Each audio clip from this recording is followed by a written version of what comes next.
Terima kasih Tuhan Yesus. Apapun yang terjadi Tuhan kami tetap Tuhan yang berdaulat di atas segala sesuatu. Karena itu kami bersyukur kepadamu Tuhan. Untuk siang hari ini sebagai orang-orang muda, Tuhan bisa pilih kami, panggil kami untuk hadir di tempat ini memuliakan namamu. Dan mendengarkan apa yang Tuhan mau bicara kepada kami baik secara personal maupun secara komunal. Kami bersyukur karena kami tahu di dalam tangan Tuhan kami mampu melakukan apa yang Tuhan kehendaki kami lakukan. Karena itu Tuhan kami menyerahkan diri kami ke dalam tangan-Mu. Tuhan tolong kami, tolong hamba-Mu yang tidak ada apa-apanya. Segala kuasa kegelapan roh jahat dalam bentuk apapun juga yang coba mengintervensi kami. Ketika kami mau mendengarkan kebenaran firman-Mu, kami bersatu menolak melumpuhkan kuasanya dalam nama Tuhan Yesus. Dan di dalam nama Tuhan Yesus kami berdoa dan siap untuk mendengarkan firman-Mu. Haleluya, katakan sama-sama. Amin, amin. Puji Tuhan, puji Tuhan. Silakan duduk kembali. Salam anak-anak muda. Mari buka Alkitab kita dari 1 Samuel pasal yang ke-16. Saya membaca 3 ayat saja, ayat yang pertama sampai ayat yang ketiga. 1 Samuel pasal yang ke-16, ayat yang pertama sampai ayat yang ketiga. Firman Tuhan berbunyi demikian. Berfirmanlah Tuhan kepada Samuel. Berapa lama lagi engkau berduka cita karena Saul? Bukankah ia telah kutolak sebagai raja atas Israel? Isilah tabung tandukmu dengan minyak dan pergilah, aku mengutus engkau kepada Isai orang Bethlehem itu. Sebab di antara anak-anaknya telah kupilih seorang raja bagiku. Tetapi Samuel berkata, bagaimana mungkin aku pergi?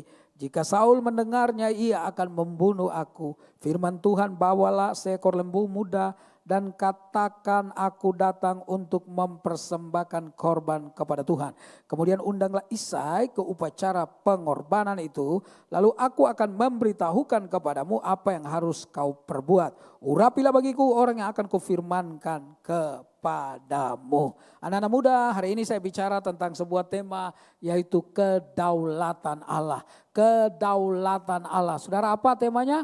Kedaulatan Allah. Allah berdaulat atas segala sesuatu. Iblis boleh memporak-porandakan banyak hal dalam kehidupan orang percaya. Secara pribadi, dalam keluarga, pelayanan, bisnis dan lain sebagainya. Iblis coba-coba memporak-porandakan. Tapi saya percaya pemilik tunggalnya tetap Yesus Kristus.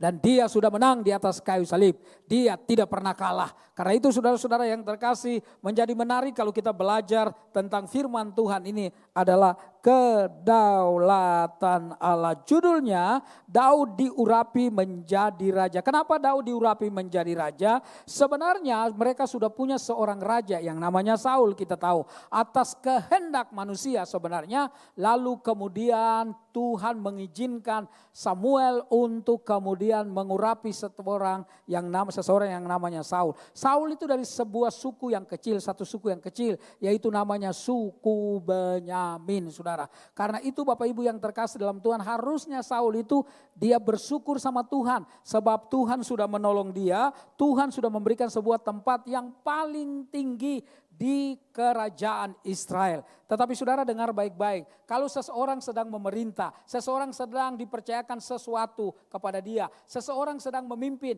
dia harus hati-hati dan ini yang harus dipegang teguh bahwa di atas dia ada orang lain yang memimpin. Mahasiswa dipimpin oleh dosen, dosen dipimpin oleh rektor, rektor saudara oleh menteri, menteri oleh presiden. Di atas presiden ada Tuhan. Sebab apa? Kalau kita lupa akan hal ini kita berbahaya. Kalau kita tahu bahwa di atas kita ada pemimpin yang lain, kita akan tetap rendah hati. Tapi kalau kita berpikir bahwa di atas kita nggak ada pemimpin yang lain, kita mulai sembarangan, kita mulai sembrono, kita mulai saudara-saudara yang terkasih memakai kekuatan kita sendiri. Karena itu sayang sekali. Saul yang saudara kalau dia seorang penyair, dia akan tulis saudara yang terkasih bagaimana mencapai sebuah kesuksesan, menjadi orang nomor satu. Lalu barangkali dia kasih pemusiknya, lalu kemudian dibuat melodi-melodi. Saudara-saudara yang terkasih, lalu jadilah lagu bagaimana supaya menjadi orang yang dipercayakan oleh Tuhan.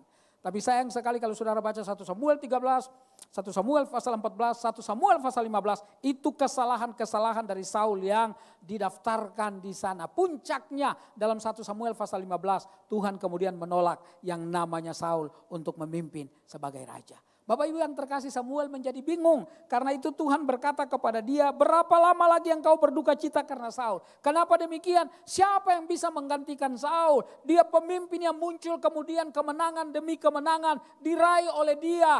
Bukan berarti bahwa itu adalah kemenangan yang dia lakukan sendirian. Tapi jelas dan penting kita ingat bahwa tangan Tuhan yang memimpin dia. Saudara, karena itu Bapak Ibu yang terkasih, ketika Samuel bingung, Tuhan bilang, kenapa engkau berduka cita karena Saul? Dia sudah kutolak jadi raja, tapi siapa yang memimpin? Mungkin Samuel bilang sama Tuhan, enggak ada orang lain, saya sebagai nabi. Nabi tangannya enggak boleh berdarah-darah. Harus ada seorang raja memimpin untuk kemudian berperang dengan orang-orang di sekitar kita. Manusia seringkali begitu. Kalau menemui masalah saudara yang pelik, kadang-kadang kita kehabisan akal. Kadang-kadang kita bingung. Kadang-kadang saudara yang terkasih kita stres. Saudara yang terkasih kemudian kita nggak tahu mau buat apa. Tetapi kedaulatan Allah yang kita lihat yang pertama. Manusia bisa bingung, manusia bisa panik. Tapi Tuhan selalu punya jalan keluar. Tuhan selalu punya cara, Tuhan selalu punya orang-orang. Dia bilang sama Samuel, jangan bingung, pergi ke Bethlehem. Karena di sana di antara anak-anaknya Isai ada satu yang sudah kupilih untuk jadi raja. Teman-teman, dia nggak pergi, suruh pergi ke kota. Ini Yerusalem. Katanya kalau ibu kota itu biasanya 60-70% orang kumpul itu di ibu kota. Betul? Jadi Anda adalah orang-orang pintar, saudara yang terkasih ya. Nanti kalau ibu kota pindah ke IKN, nah kita nggak jadi orang pintar lagi, saudara yang terkasih. Tapi Bapak Ibu yang saya kasih dalam Tuhan, saya mau bilang Allah tidak sekedar cari orang yang pintar. Allah tidak sekedar cari orang yang berbakat. Allah tidak sekedar cari orang hebat. Tapi Allah cari orang yang punya hati untuk dibentuk oleh Tuhan. Karena itu percaya sama saya, kalau Anda punya hati melayani Tuhan, satu ketika saya akan lihat Anda menjadi orang yang dipakai Tuhan secara luar biasa. Saya dulu juga begitu, saya dulu malah saudara-saudara yang terkasih di dalam Tuhan, hafal Alkitab sih hafal Alkitab, tapi hatinya jauh dari Tuhan, saudara. Sehingga satu ketika waktu di sebuah tempat, seorang pendeta di Rempoa sini, di daerah selatan, seorang pendeta dari timur, namanya Pak Luther Tubulao, saya masih ingat. Ketika dia tantang percaya kepada Yesus, saya maju ke depan terima Tuhan Yesus. Dan saat itu Tuhan mengubah, saudara, jalan hidup saya. Tuhan mengubah banyak hal di dalam hidup saya. Dan saya tahu saya lebih tenang di dalam Tuhan. Saudara, Anda lihat dari cara saya berkhotbah, Anda bisa tahu karakter seperti apa saya itu.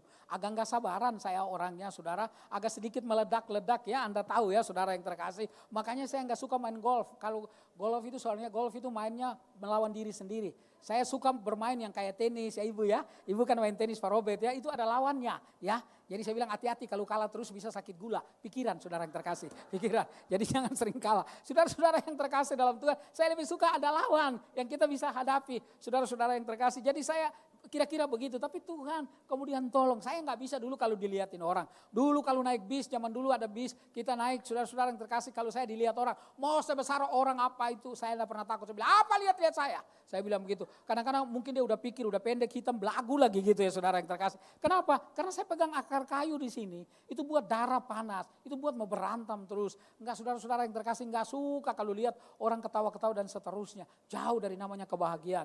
Jauh dari namanya ketenangan saudara. Tapi begitu kenal Tuhan, apalagi kenal saudara. Enak banget tadi makan saudara-saudara yang terkasih. Bapak Ibu yang terkasih di dalam Tuhan. Saya sebenarnya mau tambah ya Pak Robert. Cuma karena Pak Steven bilang buru-buru ya kita jam 1 berangkat. Siap komandan. Dalam hati saya next time kita makan yang lebih apa ya. Lebih bebas dan merdeka gitu loh saudara yang terkasih. Tanpa ada penjajahan itu kan bagus saudara. Tapi Bapak Ibu yang terkasih dalam Tuhan. Senang sekali kalau lihat anak-anak muda seperti Anda. Lalu sudah ada di gereja. Sudah melayani. Percaya sama saya. Anda diberkati, menyala deh ya. Ya saudara-saudara yang terkasih, Anda diberkati, kita semua pasti ditolong. Apalagi orang tua, wah saya paling suka kalau lihat oma-oma, opa-opa, kongkong, cim-cim yang sudah tua masih bergandengan tangan. Saya bilang mesra sekali om tante, apa rahasianya? Kalau nggak bergandengan tangan kita jatuh dua-duanya.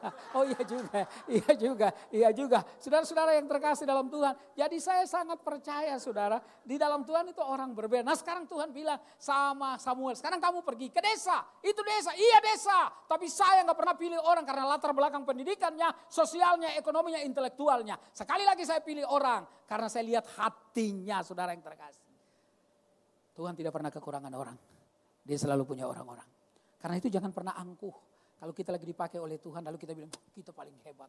Saya kalau nyanyi, malaikat ikut bernyanyi. Saya kalau khotbah, iblis berjatuhan. Waduh, jangan. Jangan sombong, jangan sombong. Sebab kita semua ini cuma alat. Sekali lagi, cuma alat. Yang menjadi tujuan adalah Yesus yang dimuliakan dan bukan kita. Saya harap kita bukan sekedar nyanyi tentang Yesus dimuliakan. Tapi dalam hidup kita bangga dengan Yesus. Enggak penting latar belakang kita. Enggak penting kita dapat nilai kita berapa, saudara yang terkasih. Tapi adakah di dalam diri kita membawa nama Tuhan. Itu yang Tuhan mau.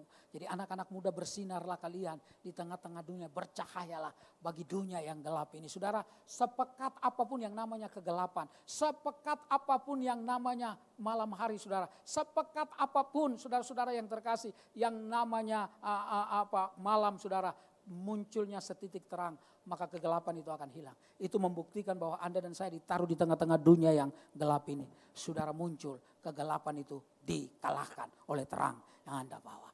Saudara, karena itu jangan pernah terpengaruh. Saya dulu waktu sekolah kelas 1 sebelum naik kelas 2, kelas 3 di Jakarta, saya di Bogor. Ikut kakak sepupu saya tinggal di Bogor. Lalu saya sekolah di sebuah sekolah Kristen, saudara yang terkasih. Namanya SMAK. Dulu udah gak ada gedung ini, namanya Gedung Merdeka. Nanti di seberang Gedung Merdeka itu ada SMAK, saudara yang terkasih. Satu kali kami pergi tanding olahraga dengan SMA Kristen Sukabumi. Di dalam mobil itu semuanya ngerokok, termasuk wanita-wanita.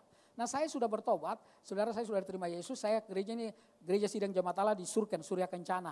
Lalu kemudian di dalam mobil itu mereka bilang, ngerokok dong, Bon. Mereka bilang, Ambon, Bon ngerokok. Gue gak ngerokok. Lu gak ngerokok? Lu laki-laki, gue aja cewek ngerokok. Ya gue gak ngerokok. Aduh, banci loh. Mereka bilang banci. Saudara, zaman SMA kita kalau dibilang banci, lebih baik ambil rokok supaya jadi laki-laki. Daripada tinggal dan ngerokok dan jadi banci, saudara.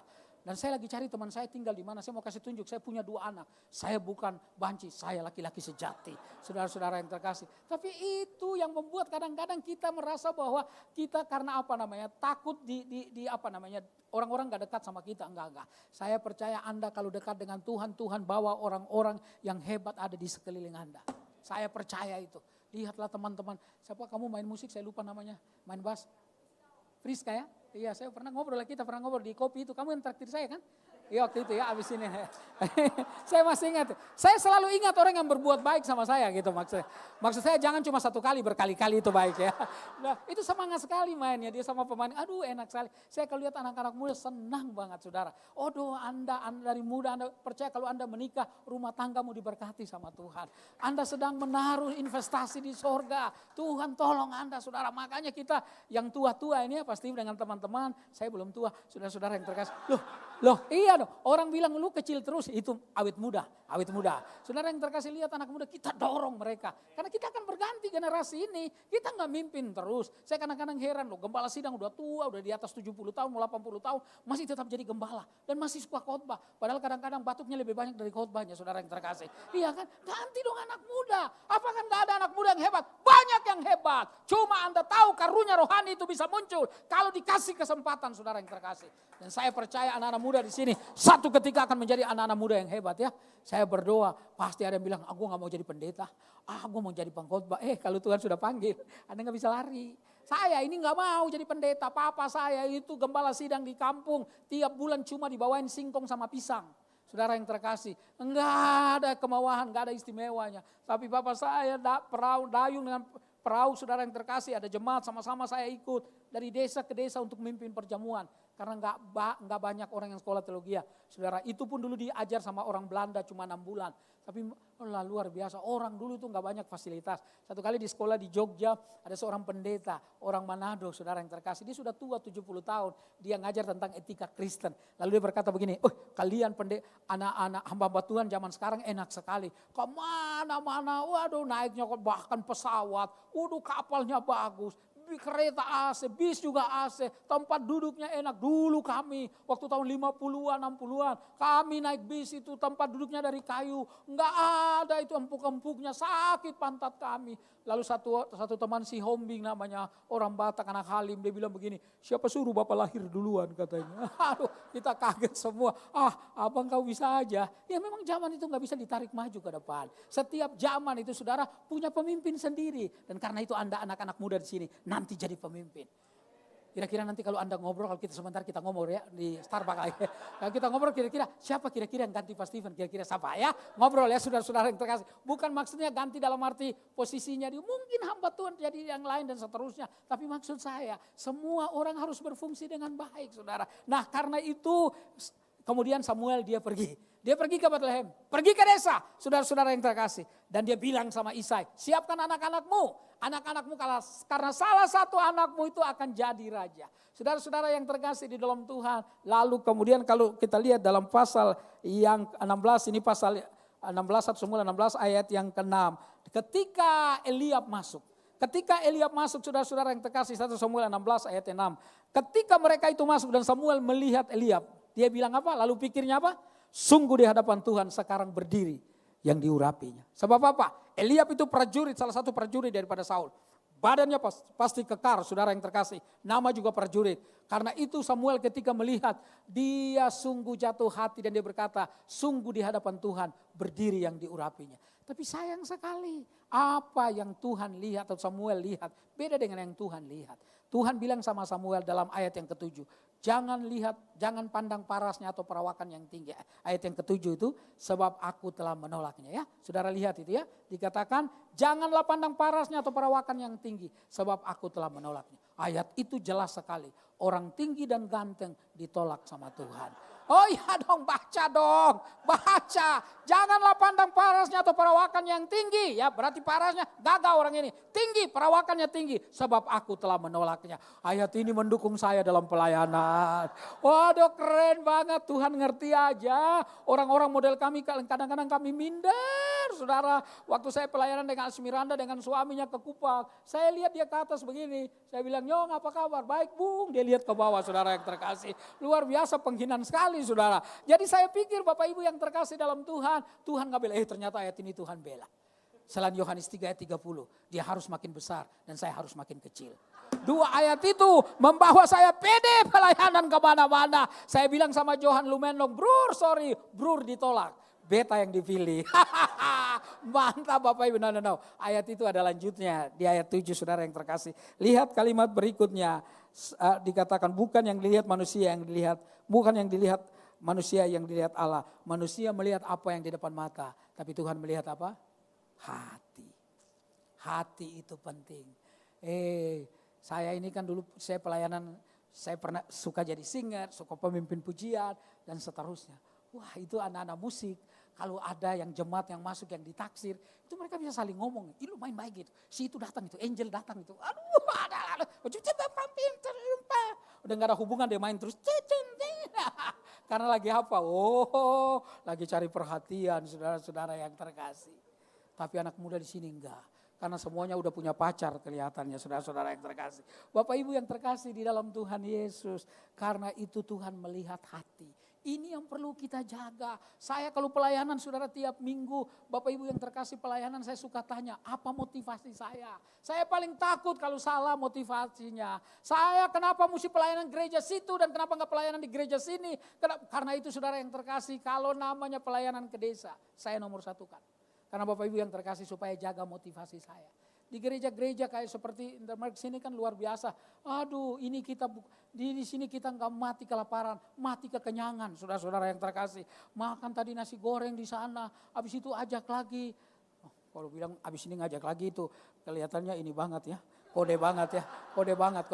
Tapi saudara yang terkasih, saya mau bilang bahwa saudara, oh gereja sekarang luar biasa. Bahkan ada gereja tertentu yang mobil saya itu di khusus ada parkir tertentu. Saya kadang-kadang pikir begini, dulu waktu saya naik motor, nggak ada parkir khusus untuk motor. Nggak ada. Oh pendeta Henry mau datang naik motor, siapkan parkir khusus untuk motor. Nggak ada. Mobil baru disiapkan. Saya bingung padahal orangnya kan sama. Enggak beda saudara yang terkasih sama orangnya. Kenapa demikian? Saya mau supaya kita lurus bahwa dalam hidup ini hati kita jaga. Melayani siapa saja, mau naik ke apa saja. Yang namanya hamba Tuhan, pelayan Tuhan, sesama anak Tuhan. Saling menghargai satu dengan lain. Harus saudara yang terkasih. Harus. Karena Bapak Ibu yang terkasih jangan lupa. Yesus mati di atas kayu salib itu adalah untuk manusia. Untuk orang-orang.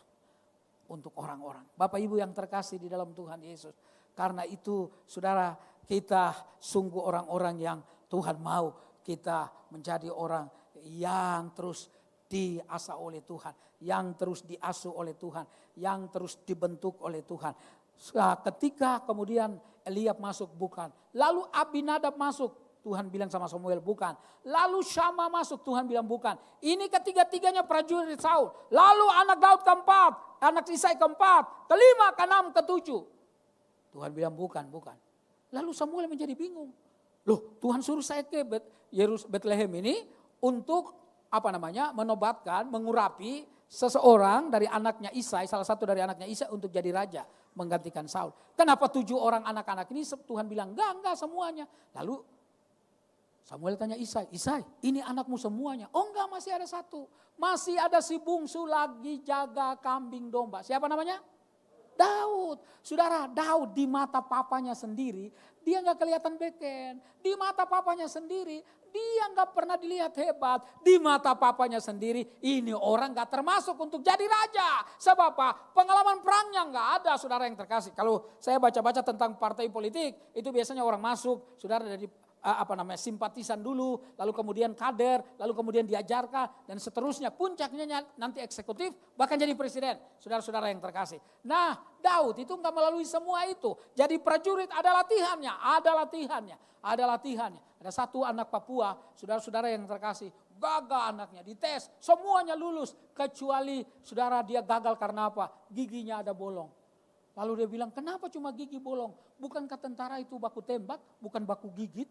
Saudara-saudara yang terkasih, saudara yang saya kasih dalam Tuhan, Bapak Ibu yang saya kasih, tentara pasti hebat, tapi Daud gak hebat. Makanya bapaknya sendiri gak pilih dia. Ada keluarga-keluarga yang bilang, kamu anak pintar, kamu mesti jadi dokter, kamu perempuan, kamu pintar, kamu jadi pengacara top nanti. Tapi anak kita yang terakhir ini, papa, agak bandel dia ini, jarang ke gereja. Suruh jadi hamba Tuhan, siapa tahu dia sadar, saudara. Waduh, makanya yang dikasih ke Tuhan itu sisa-sisa. Saya berdoa, kita hamba-hamba Tuhan nanti anak Anda yang melayani, jadi orang-orang pintar. Ya, saya agak jengkel itu kalau ngobrol sama orang. Saya udah kilometer 100, dia masih di kilometer 10. Ditanya apa maksud? Ya tadi itu maksud saya. Udah ngomong terus, saudara yang terkasih. Makanya jadi anak gak boleh bodoh, saudara. Mesti pintar. Saudara, saya jiwa kompetitif saya tinggi, saudara. Kalau orang bisa apa, saya harus bisa. Main basket saya main, saudara yang terkasih. Pasti Anda gak percaya, itu ada beberapa yang senyum. Saya tahu itu, pasti pikir, abang nyampe apa, ngesut di ring. Saya tahu itu, Tuhan bicara sama saya kuat sekali itu, untuk menegur Anda. Saudara yang terkasih, saya punya seorang pelatih. Waktu tahun 80-an saya SMA di Jakarta. Pelatih ini orang Chinese. Di rumah mereka, saudara yang terkasih, namanya Sentosa. Kalau Anda pergi ke Tanjung Priuk, ada Bogasari namanya. Seberang itu ada Sentosa. Mereka dari dulu ini pedagang oli, saudara yang terkasih. Adik kakak 5 orang pemain semua. Pelatih saya itu kapten tim nasional basket Indonesia tahun 80-an. Teman-temannya Toto Sudarsono, adiknya Ari Sudarsono. Itu teman-temannya dia. Nah, dia kalau ngelatih kasar banget ngomongnya. Semua penghuni Ragunan itu diomongin, dan seterusnya, saudara. Wah, dia kalau dia latih kita udah begini. Tapi memang jadi dia kalau ngelatih. Satu jam kita keliling jogging di Tanjung Priuk itu, saudara yang terkasih. Lalu 1 jam kita belajar teknik, fisik, saudara-saudara yang terkasih. Lalu 1 jam kita belajar teknik, 1 jam kita main. Dan kasar sekali. 2 tahun lalu saya ditelepon teman saya. Lo tahu Ko Joni? Namanya Joni Heri. Tahu Ko Joni sekarang jadi pendeta. Wah, mana mungkin, saya bilang. Benar, lo pergi ke sana. Saya nggak tahan, saya datang ibu ke sana. Saya naik di atas lihat, dia kaget begitu datang. Dia bilang, kok sekarang jadi pelayan juga? Iya, kita pelukan lama, saudara yang terkasih. Tapi nggak terjadi apa-apa ya, saudara-saudara yang terkasih. Ini laki-laki, saudara. Kita pelukan dan saya bilang sama dia, puji Tuhan kok. Aduh, sekarang saya suka pelayanan dia tiap 1 bulan di tempat pelayanan. Dia melayani orang-orang tua, ya, yang ekonominya pas-pasan, menengah ke bawah, ke samping, ke kiri, ke kanan ya, ke bawah, saudara. Dan saya bilang hebat kok, hebat. Ini orang gagas sekali dia, tapi dia pelayanan sekarang. Aduh, manis banget kelakuannya. Orang kalau dirubah oleh Tuhan, nah kayak kalian-kalian ini, manis banget. Saudara yang terkasih kelakuannya, dari jauh saya lihatnya, dari dekat belum tahu. Saudara-saudara yang terkasih, karena itu Bapak Ibu yang terkasih bukan. Lalu kemudian dibilang masih ada satu. Daudlah kemudian dipanggil. Saudara-saudara yang terkasih di dalam Tuhan, kemudian Bapak Ibu yang terkasih, orang panggil dia, dan dia berlari-lari Daud ini. Yang namanya Daud ini dia berlari berlari-lari saudara-saudara yang terkasih di dalam Tuhan. Dia datang karena apa? Dia mau dipanggil untuk diurapi sebagai raja. Nah waktu dia datang berlari-lari itu dia agak capek juga. Lalu kemudian dia minum.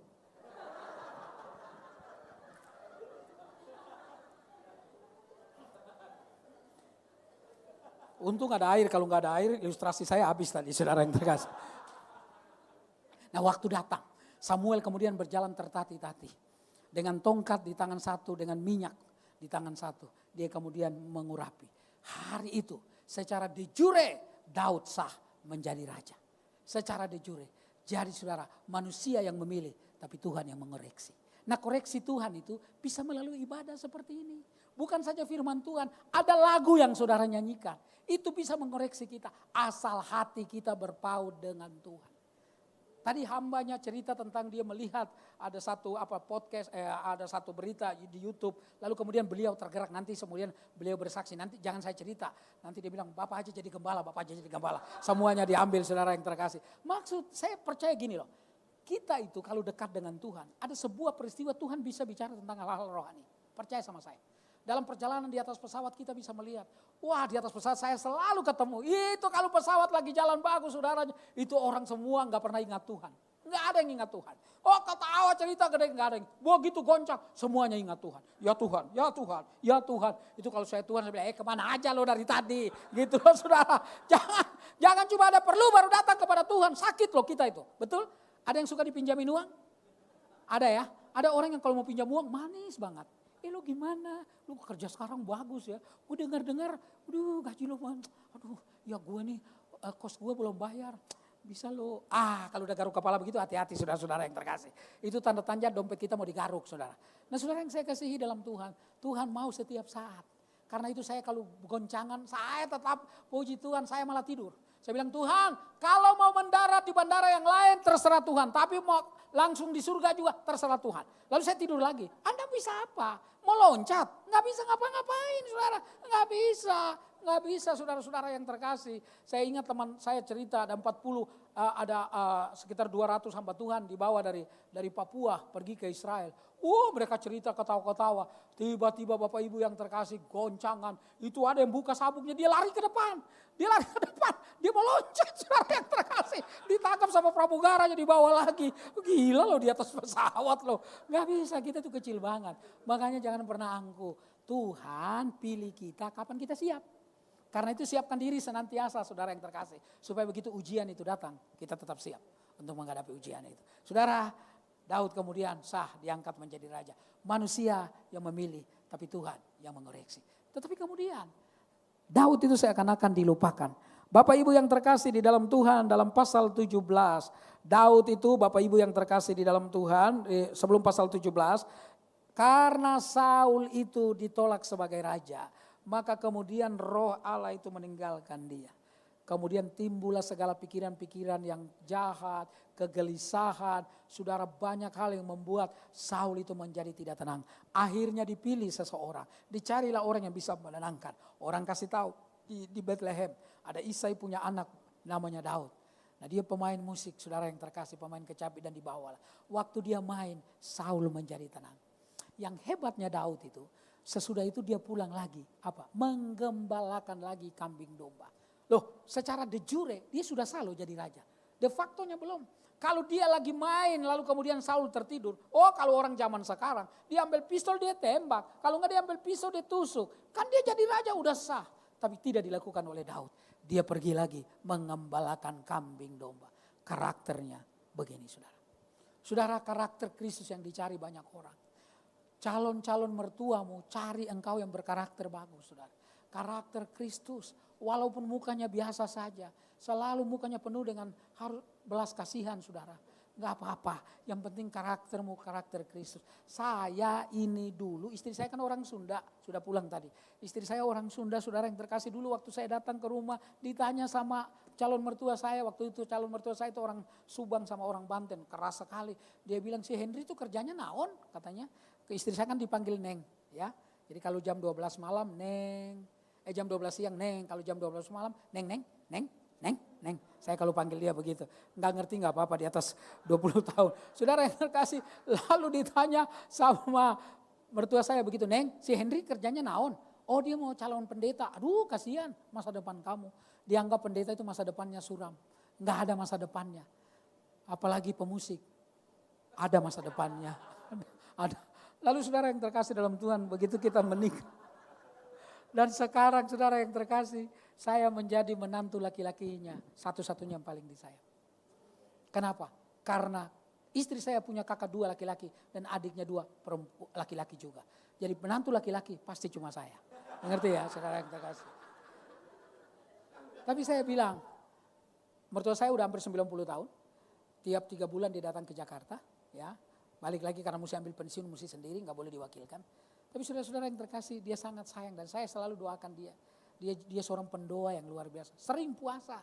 Dia bilang, Neng, kan istri saya bilang, Pak, udah mau 90 tahun jangan banyak puasa.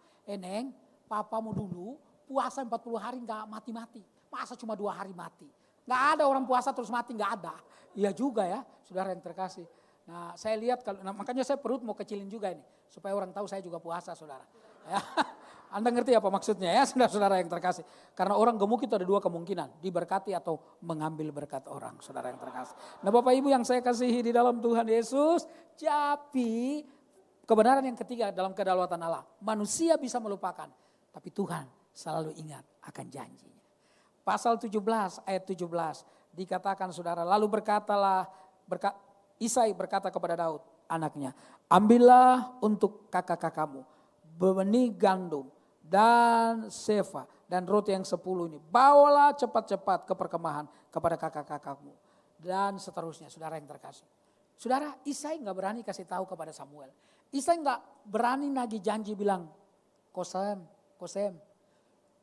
kan yang itu sendiri urapi anak saya untuk jadi raja. Kok Kosem diam-diam aja? Kapan dibawa ke Yerusalem? Apalagi Samuel kalau bilang ke Saul, dia lebih takut lagi. Takut dibunuh saudara. Jadi diam-diam, lupa. Tapi Daud tetap menikmati pekerjaannya. Tapi sekali lagi manusia bisa melupakan, tapi Tuhan gak lupa janjinya. Isai bilang sama Daud, sekarang kamu pergi, lihat kakak-kakakmu mereka selamat apa enggak. Waktu dia ke sana dia kaget, karena ada 1 orang besar, yang saudara yang terkasih Alkitab berkata bahwa 6 hasta tingginya. 1 hasta itu 45 cm, jadi sekitar 2 meter 70 cm. Tinggi sekali saudara yang terkasih. Dan dia bilang sama orang Israel, gak usah pakai banyak-banyak orang. Saya mewakili bangsa saya Filistin, kalau saya kalah kami semua jadi tawanan. Tapi kalau kalian punya jagoan kalah, kalian jadi tawanan kami. Mereka takut. Raja Saul pun takut. Waktu Daud lihat itu dia bilang, siapa orang yang tidak bersunat itu? Dia berani menghina barisan Allah yang hidup. Anda lihat perkataannya penuh dengan iman, penuh dengan perkataannya adalah kedekatan dia, keintiman dia dengan Tuhan. Siapa yang berani menghina barisan Allah, saya akan tantang, kira-kira begitu. Lalu omongan itu dia ngomong ke orang dan orang sampaikan kepada Saul. Saul kemudian panggil dia. Dan dia bilang sama Raja Saul, izinkanlah hambamu ini menghadapi orang itu. Aduh jangan. Kamu itu udah kecil kayak Pak Henry. Jangan. Kamu itu masih muda. Orang itu dari kecil dia sudah, dari masa muda dia sudah berperang. Udah gak bisa. Kata Henry, kata Daud saudara yang terkasih. Kata Daud, hambamu ini biasa mengembalakan kambing domba. Kalau datang binatang buas, singa atau beruang, menerkam salah satu binatang peliharaan saya akan ambil dia dari mulutnya. Kalau dia menyerang saya akan tangkap janggut dan saya akan banting. Dan hambamu ini pernah mengalahkan yang namanya singa atau beruang. Kira-kira kalau ada orang yang ngomong begitu, Anda bilang, ini anak mabok apa enggak ini? Ini anak mabok, ini anak kecil ini mabok apa enggak? Tapi saudara yang terkasih, keyakinan itu membuat Saul pikir ini orang hebat banget ya. Hebat banget. Kira-kira kalau Anda ada di sekitar sini atau ruangan lain, yang Anda lihat tulisan pintunya, persekutuan doa, beruang dan singa. Anda mau ikut masuk? Mau doa sama-sama? Saya enggak. Anda aja silakan. Enggak, ini persekutuan doa walaupun ini enggak mungkin saudara. Ini binatang yang enggak main-main. Ini binatang buas saudara-saudara yang terkasih. Tapi Daud berkata, saya pernah mengalahkan dan orang yang tidak bersunat itu, dia akan sama seperti salah satu binatang buas itu. Wow, Saul mulai bilang, hebat banget ini orang hitam satu. Daud enggak hitam saya saudara yang terkasih. Hebat banget anak kecil ini. Hebat banget anak muda ini. Lalu Saul coba memakaikan baju perangnya. Enggak muat. Bukan cuma enggak muat, keberatan. Dia bilang enggak usah. Bapak Ibu yang terkasih, hari itu saya percaya yang paling berdebar-debar itu bukan Saul. Yang paling berdebar-debar itu 3 kakaknya, Eliab, Abinadab dan Sama. Karena itu saudara yang terkasih, mereka bilang Abinadab bilang, Eliab bilang sama dia, saya tahu sifat pemberanimu, engkau datangkan untuk melihat perang. Kan enggak, saya cuma antar makanan, kata Daud. Tapi kemudian saudara yang terkasih dalam Tuhan, akhirnya Saul mengizinkan dia berhadapan. Bapak Ibu yang namanya Goliat, yang tingginya hampir 3 meter. Waktu dia lihat Daud, dia bilang, emang gua anjing lo pakai tongkat? Hari ini juga Tuhan akan menyerahkan, ya kamera ikut saya ya, karena saya bergerak. Hari ini juga Tuhan akan menyerahkan engkau ke dalam tangan. Saudara yang terkasih di dalam Tuhan, Daud itu dilihat oleh Goliat gak ada apa-apanya, dimakan barangkali sama Goliat. Tapi Daud berkata begini, engkau mendatangi aku dengan tombak dan lembing. Tapi aku mendatangi engkau dengan nama Tuhan. Hari ini juga Tuhan akan menyerahkan engkau ke dalam tanganku. Supaya bumi tahu kemenangan itu bukan melalui tombak dan lembing. Tapi di dalam nama Allah. Wow, keren itu. Orang barangkali tepuk tangan saudara. Tapi yang paling begini kan kakak-kakaknya. Ini belum tentu menang kan, belum perang kan, belum. Kakak Elia pasti bilang sama 2 adiknya Abinadab dan Sama, kamu di bagian situ ya, kamu di sini, saya di sini. Ini kalau ada apa-apa kita 3 lari ya, lari sampai di sungai baru kita pulang. Kita bilang sama papa kacau nih usul Daud ke sini. Dan hari itu Daud mulai menyiapkan saudara yang terkasih. Yang namanya Bapak Ibu yang terkasih batunya. Dia mulai putar dan kemudian dia lepaskan dan tertancap. Ada orang berkata, saudara-saudara yang terkasih, itu Daud pasti gak lempar ke depan. Daud lempar sembarangan aja. Lalu karena Roh Kudus bekerja, batu itu balik lagi ke Goliat. Itu lebay.com saudara yang terkasih. Jangan lupa ketika Daud sedang menggembalakan kambing domba. Di waktu senggang dia latihan. Rizka main bass dari kapan? Dari berapa tahun lalu aja? Saya gak usah tanya usia, berapa tahun lalu? 15 tahun lalu. Pasti dulu belajar juga kan susah ya. Bagaimana karena orang main bass itu mesti tone-nya juga mesti betul. Saudara-saudara yang terkasih cara tekannya. Saya nggak mau. Mereka aja yang main, saya nyanyi aja. Saudara yang terkasih, susah banget. Dan itu lama, itu proses. Nggak ada orang bisa jadi hebat kalau nggak pernah memulainya. Saudara yang terkasih tanya Pak Steven kenapa bisa punya kedudukan yang bagus. Karena memang ada proses dari awalnya. Proses itu penting, latihan terus. Dulu waktu saya main bola basket kagak nyampe ngesutnya. Lalu belajar passing dengan bola voli yang diisi pasir, diisi tanah. Passing sampai kalau udah sampai di kursi situ, itu saya bisa passing sampai tiang sana saudara yang terkasih. Passing bola berat. Saudara terus latihan.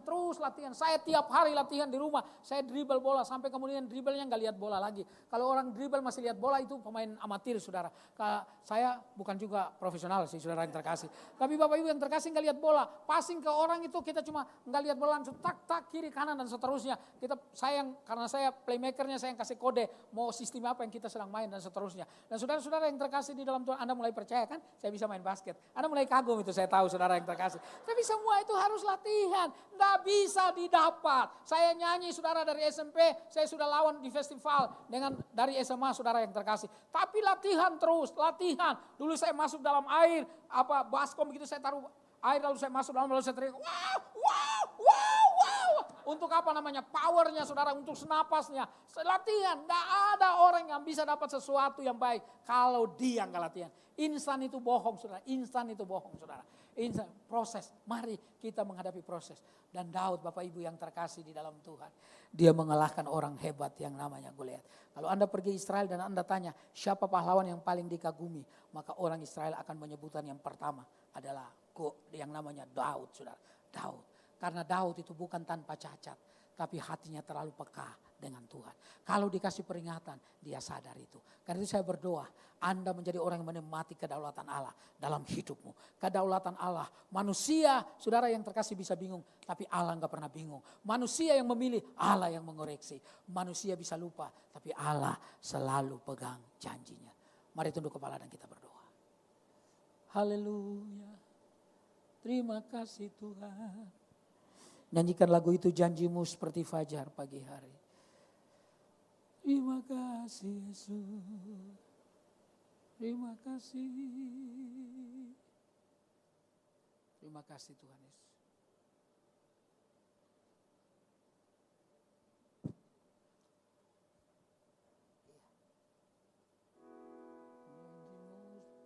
Janjimu seperti fajar pagi hari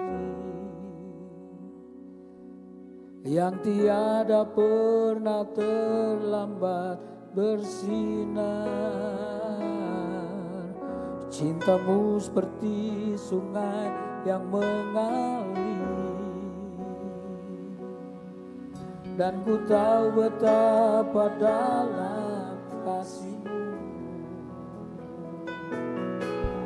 Janjimu seperti fajar pagi hari, haleluya, yang tiada pernah terlambat bersinar. Oh, cintamu seperti sungai yang mengalir, dan ku tahu betapa dalam janjimu. Oh, janjimu seperti fajar pagi hari. Terima kasih Tuhan Yesus, yang tiada pernah terlambat bersinar. Cintamu seperti sungai yang mengalir, dan ku tahu betapa dalam kasih-Mu. Singer saja nyanyikan lagunya dari awal.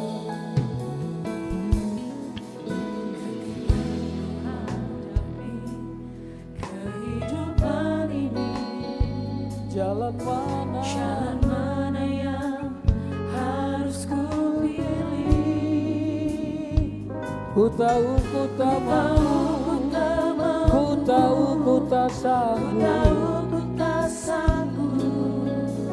Hanya Kau Tuhan tempat jawabanku.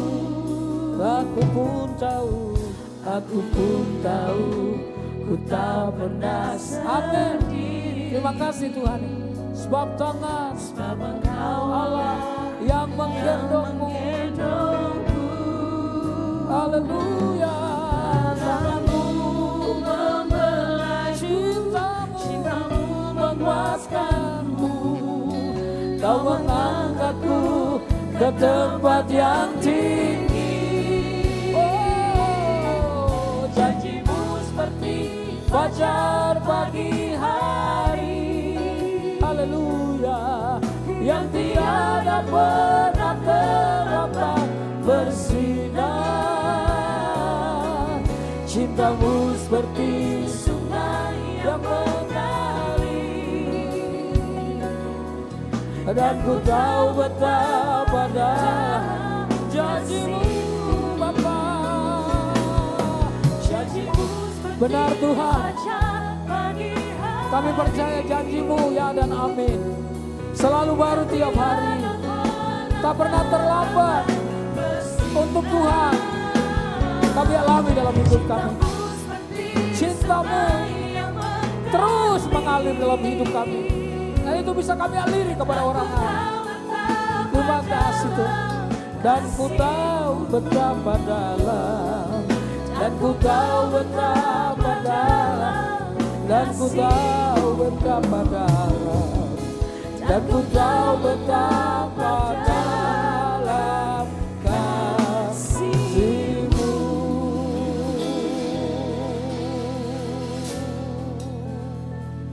Terima kasih Tuhan. Terima kasih betapa indah kami hidup bersama dengan Engkau. Karena kami tahu cinta-Mu dalam, lebih daripada cinta kami kepadamu. Tapi Engkau tetap mencintai kami dan mengajarkan cinta yang sesungguhnya, cinta yang tanpa syarat. Kasih yang tanpa syarat, itu yang Tuhan buktikan di atas kayu salib. Terima kasih karena kami belajar dari kedaulatan Allah. Oh, terima kasih karena Tuhan tidak pernah kekurangan orang. Tuhan selalu punya orang-orang. Dimanapun orang itu berada, teropong Tuhan selalu melihat. Karena itu kami berdoa, kami adalah orang-orang yang Tuhan pilih. Kami adalah orang-orang yang Tuhan mau pakai. Kami adalah orang-orang yang menjadi alat keberkatan di dalam tangan-Mu. Ya Tuhan, koreksilah hati kami, supaya pilihan kami tidak salah. Ketika kami memilih sesuatu, bukan berdasarkan hawa nafsu, bukan berdasarkan kepentingan semata, bukan berdasarkan keuntungan semata, tapi berdasarkan kehendak-Mu Tuhan Yesus. Lihat hati kami Bapa, lihat hati kami Tuhan. dan jaga hati kami tetap lurus di hadapan-Mu. Terima kasih Bapa di dalam sorga. Kami bersyukur karena manusia boleh banyak berjanji. Dan kadang sebanyak itu pula janji itu dilupakan.